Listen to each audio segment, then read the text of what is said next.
So please, can you join us? Uh, the chairman of the Economic Advisory Council to the Prime Minister, and we have Miss V.A. Nageswaran, who is the Chief Economic Advisor to the Government of India, advising the government on economic matters. This is really nice because how the food systems dialogue has been structured this time is that we are focusing on the economics of food systems. That's why we have a lot of economists, microeconomists, talking about different aspects of the economy. First, I'd like to call on Professor Mahendra to discuss the way forward for the next decade. And when the Chief Economic Advisor comes to express his views, and your reports are very good, I think we would also request you to, as farmers, I think one of the ways to, even Ramesh Chandji will agree on this, that one of the ways for farmers to prosper is that we have non-farm employment generation. And that's a critical point where I think so as farmers, we feel on the ground that we are not reaching that point of view.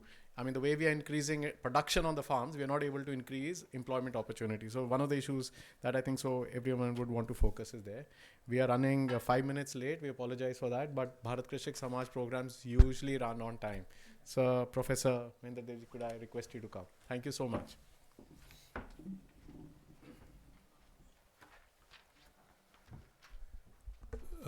Dr. Anantha Nageswaran, Mr. Ajay, Jakhar and friends.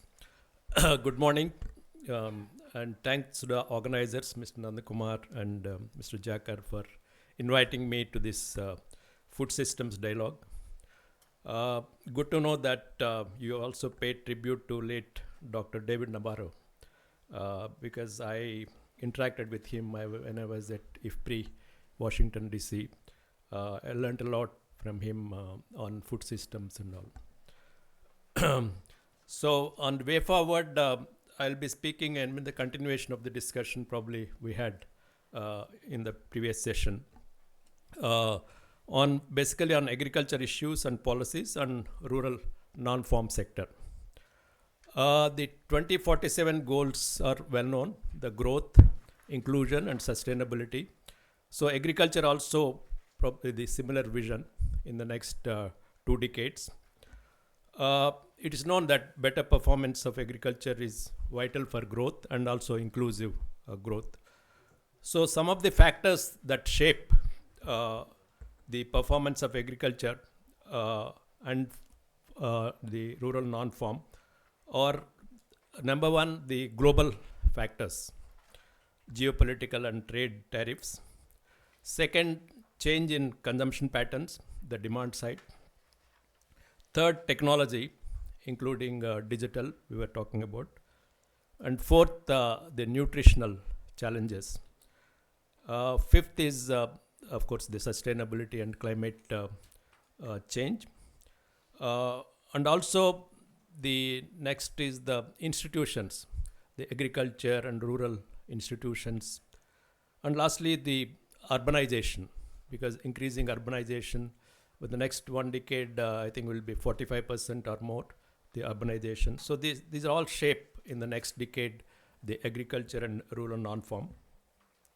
And all over the world now, we are talking about food systems approach to improve farmers' income, inclusion and sustainability. So food systems have to be in tune with these changing changes at global and domestic levels. So how efficient are the food systems is going to be an important one. So on the policies, agriculture, for example, the both price factors and non-price factors are determine the farmers' incomes and agriculture development. So some of the factors I listed, so I'll discuss briefly those things. First is the global factors, the geopolitical factors and trade tariffs impact India's agriculture. It will affect the supply chains and trade. It will also impact the agriculture prices and food and non-food consumption of the population. And the global agriculture subsidies, $800 billion, mostly by Europe and the US. So we had to compete the large farmers of the those countries with the small farmers of our country. Protection, of course, is increasing. However, in India, we are moving towards free trade agreements, which gives an opportunity to get market access of farm products. For example, we have been diversifying the shrimps. We are exporting to US. Now we are diversifying to countries like Vietnam, China, Japan, and all. Also addressing non-tariff barriers, including SPS and TBT, the technical barrier to trade, are also part of the strategy. So this is about global factors. The second one is the macro policies, because generally agriculture specialists do not discuss the impact of macro policies on agriculture and rural non-farm. I'm glad that you had this monetary fiscal also in this session. For example, the monetary policy on interest rates, on the inflation and all, it affects the agriculture and the rural population. Similarly, fiscal, how much to allocate to agriculture, rural development and all. So they will have impact on the fiscal, monetary, industrial, trade policies will have impact on agriculture and rural. Also, some of these reforms which government is undertaking, for example, shift to capital expenditure in the budget, that will have impact on the rural areas also. I mean, the roads or whatever infrastructure. Similarly, direct tax reforms, the GST, RBI monetary policy measures, the banking reforms, ease of doing business, all will have rural manufacturing and services will have impact. So that way, it is not just agriculture and rural policies, but the macro policies also have impact on these sectors. Third is, we've been talking about the farmers have to depend both on agriculture and rural non-farm sector, because the last data 2018-19, I think, the situation assessment survey shows that the non-farm income is higher even for farmer households. NABARD survey also recently shows that for rural households, only 27% is of the income come from agriculture. The rest is from non-agriculture. In fact, salaried and employment, they have 37% in rural income they are getting. Therefore, farmers have to walk on two legs, the both farm and non-farm income. I mean, it doesn't mean farm income is not needed. That's equally important because to shift to non-farm. Next one is the price and marketing. India has several price policies, MSP and other price policies. Of course, the agriculture reforms, also marketing reforms, still we can push at the state level, which can help the farmers to get higher prices. Historically, the one sector which did not have reforms is the agriculture. Even 1991, they thought that the terms of trade will improve to agriculture by liberalizing industry. That was the thought. Dr. Manmohan Singh and others thought that time.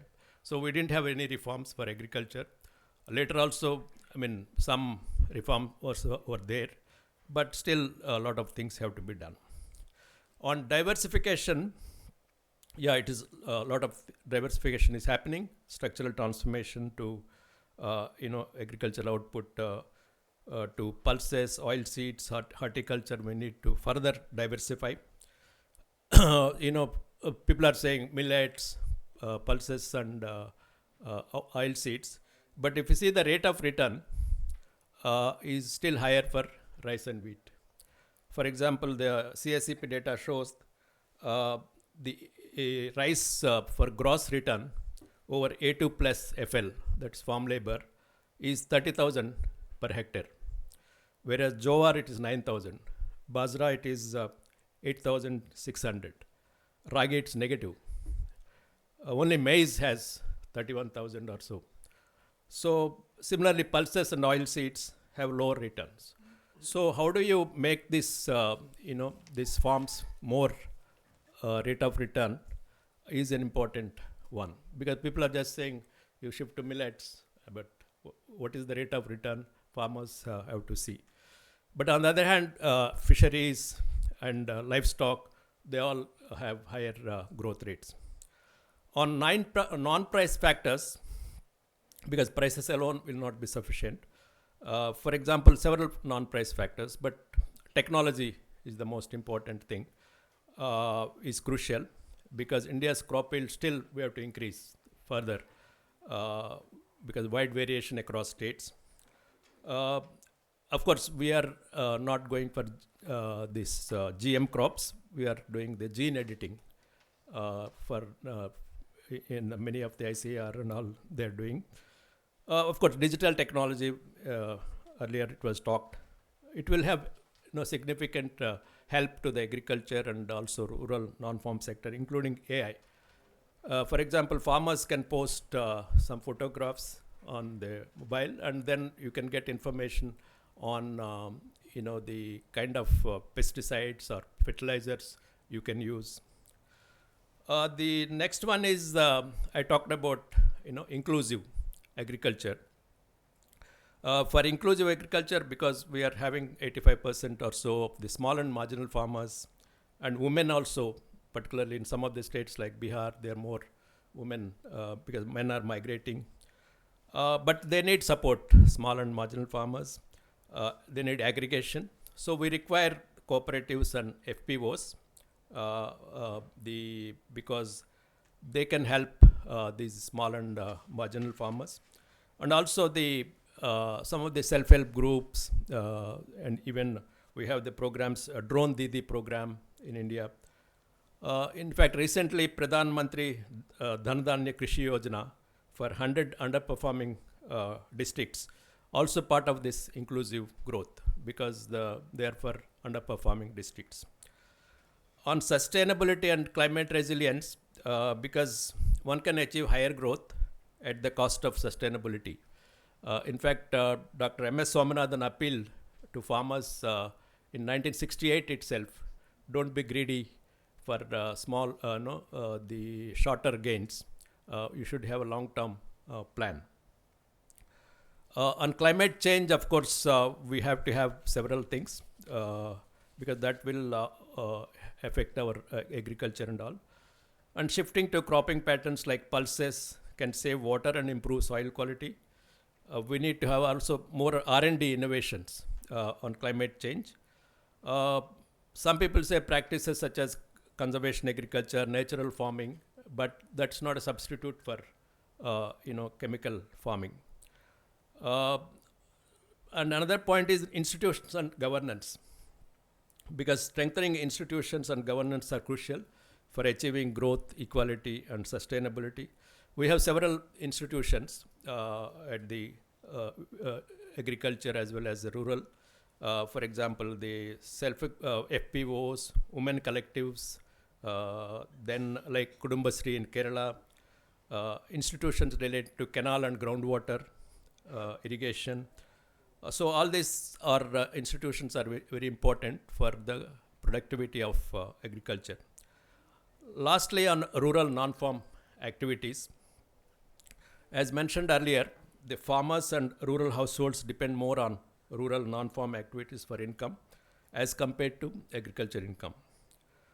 In terms of employment, rural non-farm is about 40% in rural areas. Industry consisting of manufacturing and construction occupies about 20%, and services about 20% of employment. Within manufacturing, agro-based industries occupy about 57% of employment. But if you see the rural consumption patterns, cereals occupy only 10% of the food consumption, the recent 23-24 data. In fact, milk and milk products out of the food about 18%, and fruits and vegetables about 19%. Egg, fish, meat equal to the cereal consumption. So this is a good development in rural areas. So agriculture and food supply chains have to be in tune with this changing demand in food consumption. For reducing malnutrition also, this diversification is important. But one concern is that beverages and food processing, that share has increased significantly, even in rural areas. That is about 21%. People spending on processed food and beverages. This is a worry in rural areas because of obesity issues, which the Prime Minister also mentioned at the Red Fort. Here, collaboration with industry is needed on processed food. It is true that processed food is very convenient for working women and men. In fact, the ultra-processed food market has increased significantly in South Asia from 19 billion in 2015 to more than 70 billion in 2025, and is likely to accelerate further. So from a food and nutrition security standpoint, this poses major challenges for health outcomes along with employment and economic well-being. So non-agriculture plays a critical role in sustaining agriculture and India's food systems by reducing excessive dependence on the rural population. It doesn't mean we should neglect the agriculture. Agriculture has to, productivity incomes have to increase. In fact, economists argue that low agriculture productivity is rooted partly in the failure of non-agriculture sectors, especially manufacturing, to absorb labor. Expanding labor-intensive manufacturing and services can ease pressure on agriculture. So developing rural MSMEs, which are about 50% in rural areas, so they are very important. To conclude, it is worth emphasizing that states play a big role in agriculture and also some of the manufacturing services. So how they are going to have in the next decade the policies, including the agriculture market reforms. So pushing for agro-processing and rural industrialization will go a long way, boosting even farm incomes due to forward and backward linkages. So way forward is to have agriculture linkages with rural non-farm and also urbanization, because rural non-farm also links with urbanization. So thus a broad convergence is needed to give a further boost to agriculture growth and non-farm employment. It can also achieve the goals of the Viksit Bharat goals: growth, inclusion, and sustainability. Lastly, as someone said, the solution for agriculture lies in non-agriculture. Thank you very much. Thank you. Thank you so much. Thank you. Sir, can I request you to the Chief Economic Advisor? And we'll have time for 10 minutes of questions. We'll end the session at 12:35. The watch that you see in the hall is 5 minutes ahead of time. Yeah. So we finish the session at 12:35. Thank you so much.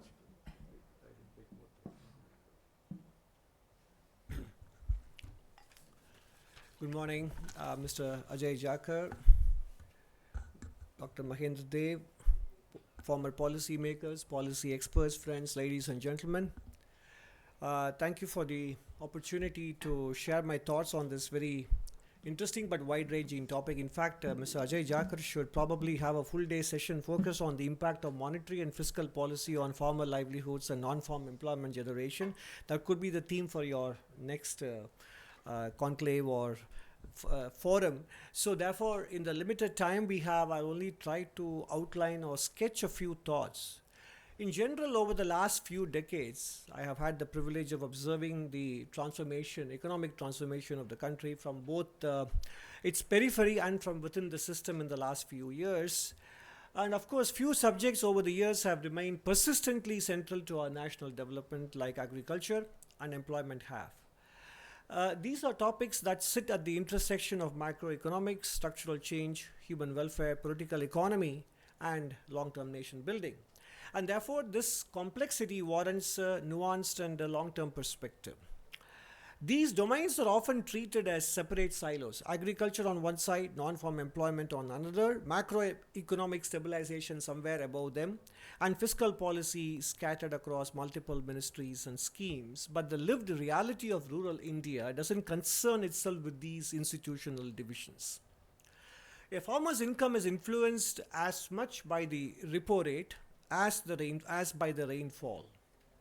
A rural worker's employment prospects are shaped as much by union budgets as by village level enterprise, and rural prosperity is determined not by isolated interventions but by the broad macroeconomic environment in which millions of small decisions are made every single day. In addition, the evolving geopolitical landscape means that India will have to increasingly rely on its internal drivers of growth. And that is not something that is true for this year, but probably likely to be with us for the next half a decade to a full decade. Thus, building on our achievements so far, the challenge facing us now is no longer about supporting agriculture for just food security. It's also about ensuring that those who grow our food themselves can live with dignity, predictability, and opportunity. And food security is also going to become a geostrategic challenge and a geostrategic opportunity for India. A secure agriculture sector by extension will provide a strong impetus to non-farm employment generation through the creation of auxiliary systems that both rely on and support the growth of our farmers. The rural economy in our country looks very different from the one for which many of our institutions were designed. These shifts are particularly important. First, our production structure has diversified.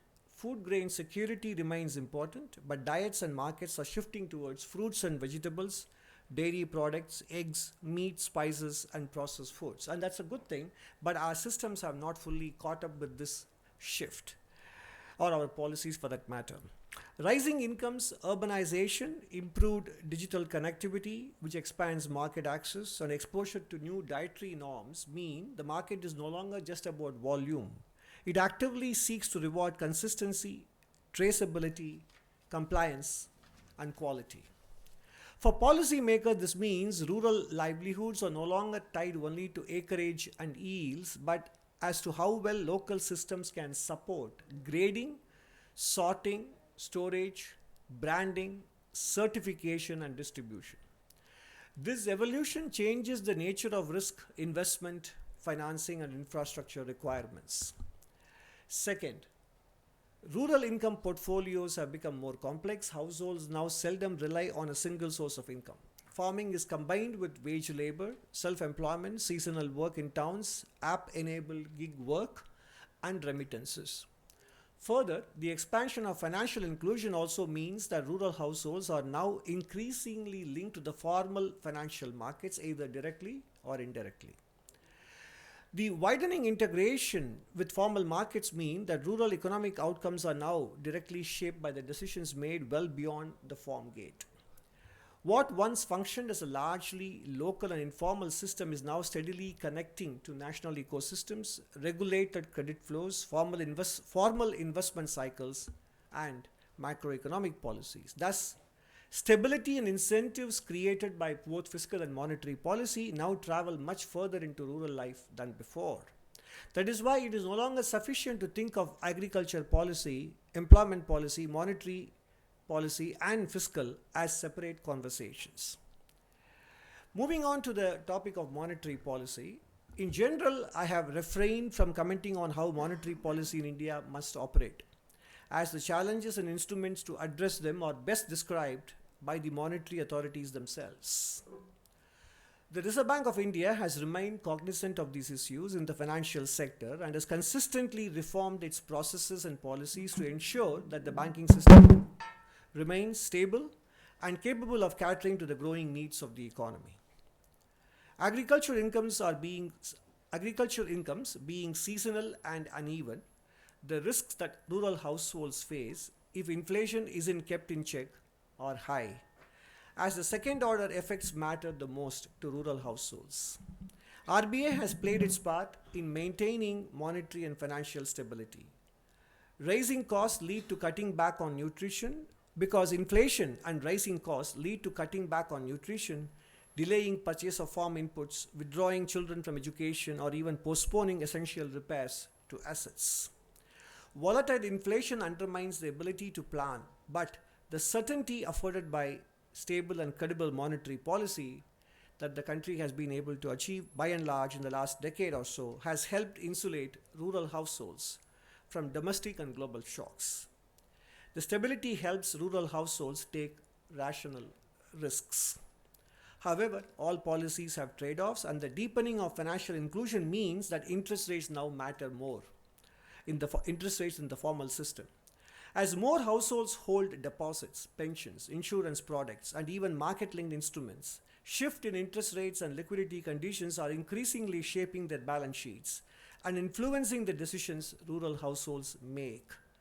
Increasing farm productivity requires upfront investments, the borrowing cost can reduce the willingness to take calculated risks. These new challenges highlight the delicate balance that our monetary authorities are working to maintain, and therefore consistently working to lower the cost of capital in India will be an important contribution that monetary policy and fiscal policy can make to the rural sector, both form and non-form.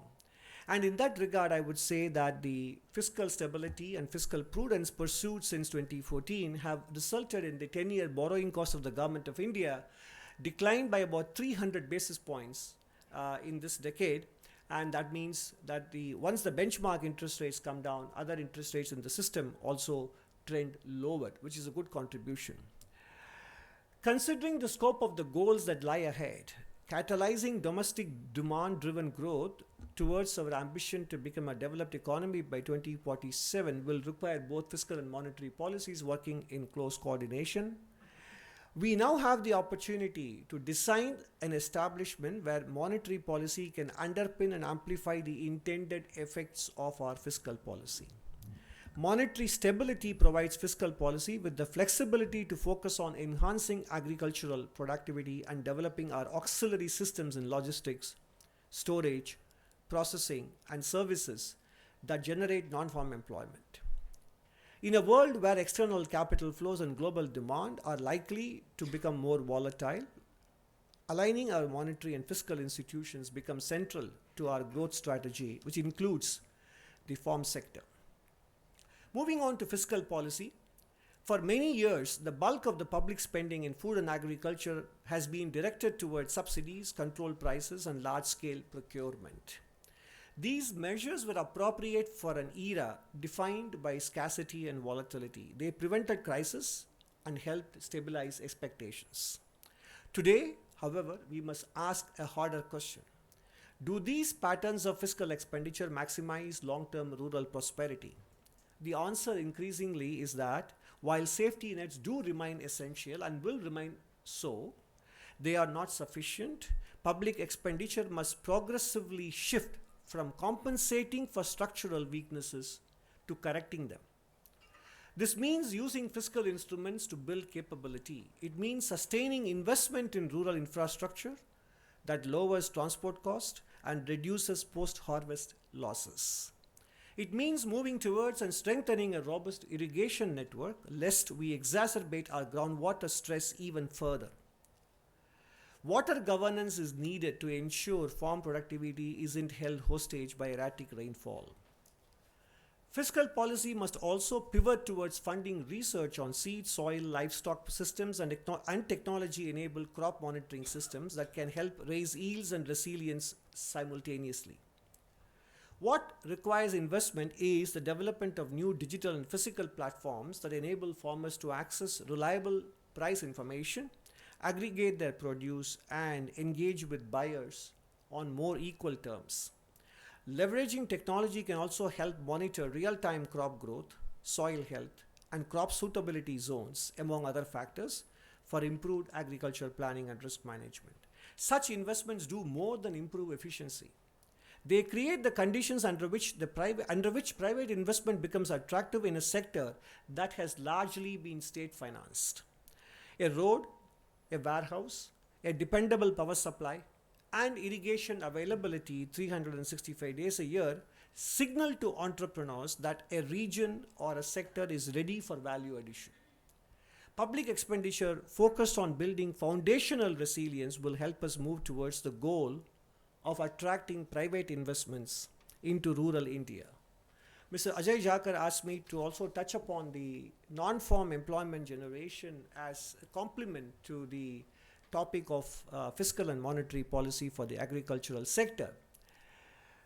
In general, all the process reforms that have been set in motion in the last 10 years, and particularly so in the third term, whether it is on deregulation, whether it is on state level process reforms, etc., and the tax reliefs and reforms both in direct and indirect taxes announced in the course of this calendar year, the various credit guarantee and credit flow measures to micro, small and medium enterprises, including tax related nudges to corporate buyers, the announcement and the implementation of the two research schemes, Anusandhan National Research Fund and the Research and Development Innovation Fund, and more recently the notification of the labor codes, all of them combined actually are meant to facilitate and enable non-farm employment generation. Apart from what Dr. Mahendra touched upon, which is the role that public investment has played in the last 6 years, having grown by more than 3 times since 2018-19, in relieving supply side constraints in an economy which always tended to overheat when demand growth was running briskly. And these have actually enabled the conditions for employment generation, which traditionally happens in the private sector. And of course, there are external factors now that cloud the outlook because of technology developments such as AI and also what is happening with respect to global trade. All the more reason, therefore, as I mentioned earlier, for job creation, we need to relieve the ongoing both fiscal, non-fiscal and regulatory constraints on private sector economic activity, which is what will enable the continuous migration of surplus farm labor into non-farm sectors. But ultimately, when we go beyond these concerns, which are somewhat immediate in nature, the key question as we set our eyes on becoming a developed nation, no matter how we define it, by 2047 or 2050, in a global environment which is going to become more treacherous by the day, how do we induce the policy shift to match the scale of the needs we have and the ambition that we nurture and we harbor? The answer lies in state capacity. For instance, a recurring problem is the fragmentation of decision making. Agriculture, food distribution, rural development, industrial employment and finance are often handled in different ministries and departments, yet the activities of a farmer, trader, processor or transport operator do not fit neatly into these compartments. A centralized decision making has its benefits, but in a highly diverse and heterogeneous nation like India, it also has some limitations. These limitations can only be addressed through robust and high quality local level institutional development. But even here, administrative capacity is uneven. Some districts and states have built strong institutions capable of implementing complex programs by partnering with local communities, while others struggle with basic service delivery. There is no straightforward way of addressing these with monetary or fiscal policy alone. Decision makers scattered across our country need to adapt their governance mechanisms to meet the needs of the community they serve. In fact, I would even say that the process of deregulation and process simplification or even process elimination is a means to free up state capacity to focus on areas where they need to, and so that the private sector players, whether it is businesses or individuals, can get on with the process of boosting economic activity and growth. In conclusion, farmer livelihoods improve when inflation remains contained, when infrastructure is developed, when credit access is expanded, and when markets operate with fewer distortions. None of these is a dramatic achievement, but they help provide a stable macroeconomic foundation that reduces the number of shocks households must absorb. The same is true for non-farm employment as well. In that sense, the work ahead is not about sudden breakthroughs, but about steady alignment, aligning incentives with expected outcomes, aligning administrative capacity with policy ambitions, aligning markets with the realities of those who participate in them, and aligning local level decision making with national priorities. It is about accumulating gradual improvements over the coming years. It is about putting our head down and plugging away. Thus, policies that do not hinder farmers' decisions on what to produce, whom to sell to, how much to sell, and at what prices, while providing them with critical backstops, are all essentials and will be wins from a policy making perspective. That is a more honest measure of progress, in my opinion. And in the long run, it is the one that matters. Thank you very much. Thank you, sir. Thank you so much for both of you for your both your views. We'll open the floor for questions, but I have taken the liberty of being the moderator for the session. I have two points for both of you. One for Professor Mahendra is, so why is investment in agriculture research and development been going down in real terms annually for 20 years, maybe 25 years? And we are so happy that now you are in this position, because I think you will be able to influence this decision. The past economists have not been able to do it. So we all realize that investment is critical in improving productivity. So this is a point for you to consider to answer. And for the chief economic advisor, sir, I just want to give you an incident, because you said RBI is evolving and monetary and fiscal policies impact farmer incomes and livelihood. Interestingly, when Dr. Raghuram Rajan was the governor for RBI, he called Bharat, Krishak, Samaj, and we took a delegation of 20 people to meet him. He asked us to collect a set of people. We went and met him. And this is very interesting, because I think this is a suggestion for the economic survey that I'm trying to get to, and Nand Kumarji knows about it. So his staff then went into the history of RBI to see when did a past governor meet a farmers delegation. And they could find no record in RBI of an RBI governor meeting a farmers delegation. So we were very happy, Ratan Royji, that he met us. And after he has gone, we have attempted to reach out. We have reached out to the RBI governor's office. We've written emails, we've called, we've done everything possible. And I can assure you that no RBI governor since then has met a farmers delegation. So our suggestion, and taking the liberty that you're here with us and you can't walk off the stage, is before the session ends, is that in the economic survey you should actually, our suggestion as a farmers organization is that the institutions that we are trying to build, that Mahendra Devji is talking about, must consult with farmers. If you want a better policy, we want better outcomes. They don't discuss with us, they come out with suggestions and they impact our livelihoods.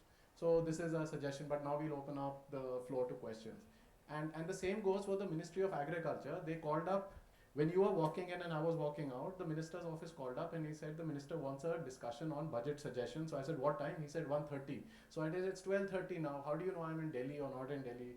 So they called up 1 hour before and they say land up for a discussion on budget that is coming. So I'm just saying this consultation process is where India is really lacking. But sir, we'll open up the floor for questions.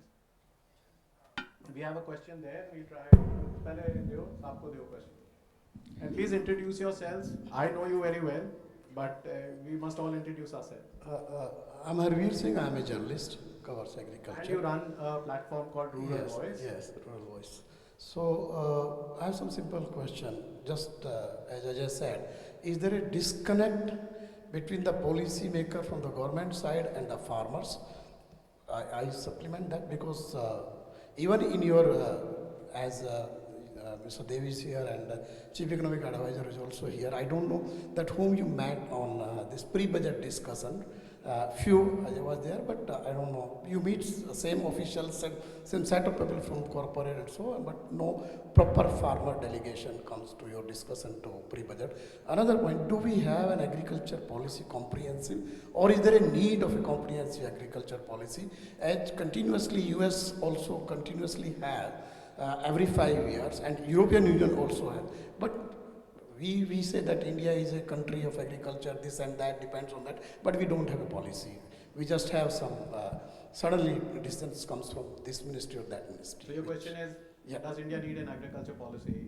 I'd add to a food systems approach. So one question on that side. We can hear you, actually you can just quickly take a mic there. And really, why don't we have an agriculture policy? Last one, Nankumarji, you made like 25 years ago, but we'll come to that 27 years ago. Yes. Thanks to the panelists for their insightful remarks. My name is Saurabh Bindu.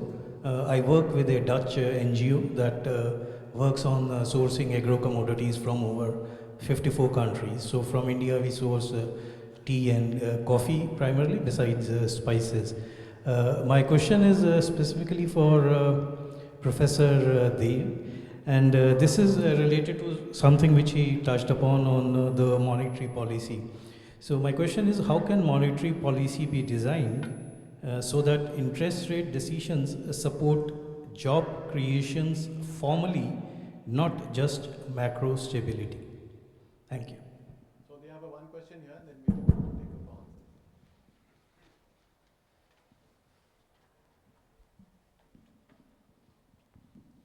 Hello, my name is Sujata Sarkar. I'm a full-time doctoral scholar in international organization in JNU.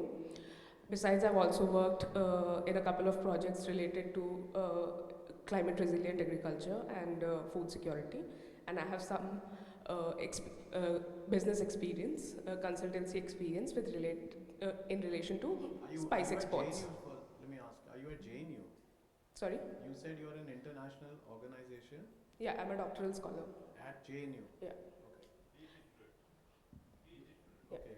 Sorry for asking, just for everyone to clarify. Right. So,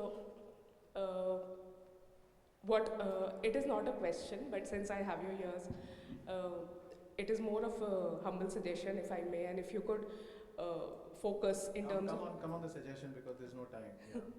Right. So we are more focused on quantitative output rather than qualitative output. In terms of quality and phytosanitary regulations, we lose out on a lot of value in terms of national exchequer and exports related value, because we do not meet phytosanitary regulations of the EU, and because of which we have to export our products to countries that have lower regulations. So if we could work upon that, pesticide regulation and heavy metals, Thank you for your comment. So Thank you. is there any more questions? There's one last question we have from someone who always I reach out to for advice and who's scared to tell the government what the government wants to hear in public. Come. I still do. I am scared of saying a lot of things, but my name is Shweta Seni. I'm an agricultural researcher. While I have a lot of questions, I'm intrigued by what the CEA said, that the policies have to evolve to changing realities of Indian consumers and farmers. And I just have a very specific question on the public distribution system, because I see a lot of what is happening in the country. For example, crop diversification drive, bioenergy drive, lot of these come down to the MSP system and the public distribution system. I just wish to hear, is there a government's vision of what, say, 20 years from now, the public distribution system would look like? Is there a vision? I mean, even if it isn't, I mean, what is it that will guide the PDS of, say, 20 years from now? Thank you. So the floor is.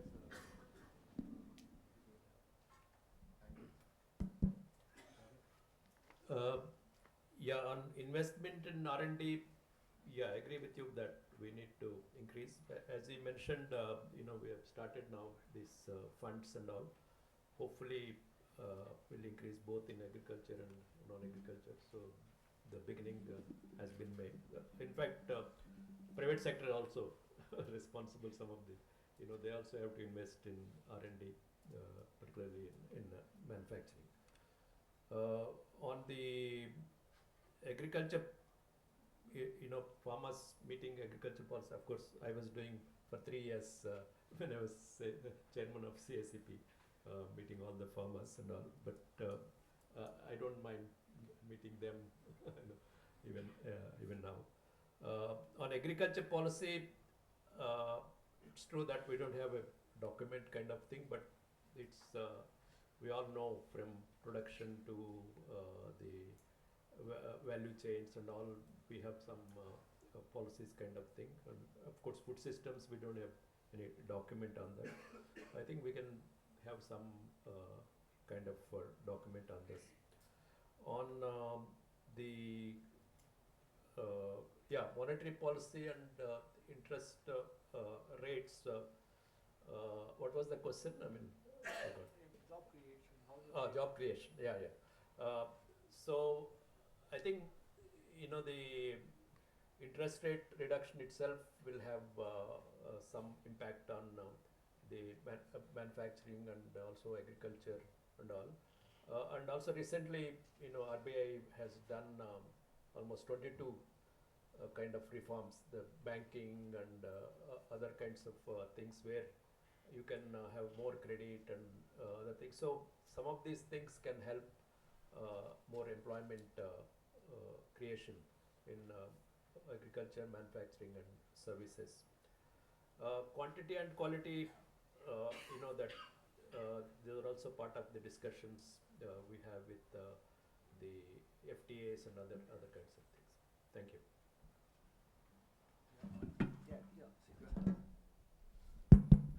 No, I'll first begin with Mr. Jakhar's suggestion, comment, observation about before and after Dr. Rajan, nobody met with the farmers associations or groups. I was quite surprised to hear that. I thought Dr. Reddy used to hold very eclectic and wide consultations with different groups. But anyway, I don't think it's a matter for economic survey, but point is well taken. Sorry for this, but I think just that institutions should have more consultation. Yeah, no, I think that's why I said it's not a matter for economic survey, but the point is well taken. I mean, that's that's well noted, actually. And as was the question about investment in agriculture, research and development, as a point that you made, I think empirically it has been well established that there is a very good multiplier effect for these things. So I think, and I think this point also has been made. I think the last couple of budgets there was some specific policy announcements in Part A of the budget speech on sort of ramping up the investment in agricultural research. Let me take a look at it, but more importantly, once it is announced, the nodal ministry has to sort of get to work on it, and we'll take your message back, actually. On the pre-budget consultations, I mean, there's always be the point that given a limited space in the room, only some number of people will be called, and those who are not there would obviously feel naturally that whether the group that actually went to represent were representative or not. But these kind of questions will always arise. It's difficult to please, but we can assure you that we do take all efforts to make sure that the group represents the specific sector or the topic that are being discussed on that day. I mean, it's very easy to answer this question, and I'm not being facetious here. Is there a need for a comprehensive agricultural policy of food systems? The easy answer is yes, of course. I mean, I say easy because the need for it is quite obvious. Even if the changing circumstances in the world and rapid climate change or policy or international developments, etc., will make you deviate from the policy, it is good to have an anchor or a benchmark against which you can evaluate your deviation. So in some sense, at the very least, a policy document will serve as a point of departure. So even from that perspective, we need to have them. On monetary policy, interest rate decisions and job creation, although the question was addressed to my colleague, Dr. Mahendra, the real issue is, of course, in general, the theory tells you that, if you anchor inflation, then over the medium term, monetary policy supports job creation. But if the question implicit in that is this year did monetary policy or last year support growth or job creation, I think it's always possible for two people with the same information to disagree on the perception. But I would say this year, for example, the central bank has done a few things. It rolled back many of the macroprudential measures undertaken by the previous dispensation. One, it front-loaded the interest rate cuts. Three, it announced several deregulation and process reforms in the October policy. And number four, many liquidity supporting measures have also been taken. So in that sense, I think monetary policy has definitely become quite sensitive to the current economic cycle and the need for job creation. Again, whether quality consideration should matter, the answer is obviously we should. And I agree with you that we cannot be only measuring our export performance on the basis of the volumes or the value of exports and how well we are doing it, and whether our buyers come back to us again. And that depends on the way we pay attention to many other dimensions of what we sell, both domestically and internationally. It's not just about exports, but the point is very well taken. And I think, I mean, in all seriousness, I must admit that I haven't thought about this question. I think it's a very, very important question that you pose, and in fact, it can be extended to many other dimensions, not just of agricultural policy, but in many other areas. Do we have a vision of how things would look like? I can speak about the financial sector. Do we have an idea of how the financial sector should or would look like in 20 years' time? And I just gave one example that came to the top of my head, but I can do that in many other areas. But the point is very well taken. In fact, I'll probably get back in touch with you. Obviously, your question gave me the impression that you do have some thoughts on that, and I would love to engage with you on that. Thank you very much. Thank you. Thank you so much for your candid answers. Thank you so much. We don't have time for any more questions, so I'm so sorry, but you, Ratan Roy, you will. One thing, a comment about the 5%, a positive one. A positive one from you? Very good. Some of these things, it's not worth waiting for Delhi Sultanate to react. I'll give you a very good example. We had this crisis with shrimp, right? Because of the tariffs. The worst affected state is Andhra Pradesh. It's very badly affected. What did? They didn't come and hang out in the Ministry of Agriculture. Nara Lokesh, the IT minister, went and camped in Australia, talked to the shrimp manufacturers, said, what are your phytosanitary requirements? Within 5 weeks, we proved to them that we could meet their requirements. Within 6 weeks, they have signed an agreement with India saying we will buy Indian shrimp. So this can be done at the state level. It's not rocket science. But we really have to sort of move more agilely and at a more decentralized level to do it. You don't have to wait for the government of India to issue something on a note sheet. We can just go ahead and do it if there is political will to do that action. I'm giving you a concrete example. This just been done. Basically, you're coming to the point that agriculture is a state subject and states have more responsibility than the union government, and it's a hard fact. And just before we end, sir, I just want to place to you that one of the sessions that Alok Joshi ji is here, former head of RAW, and he was on the stage and we asked him that why don't farmer agitations lead to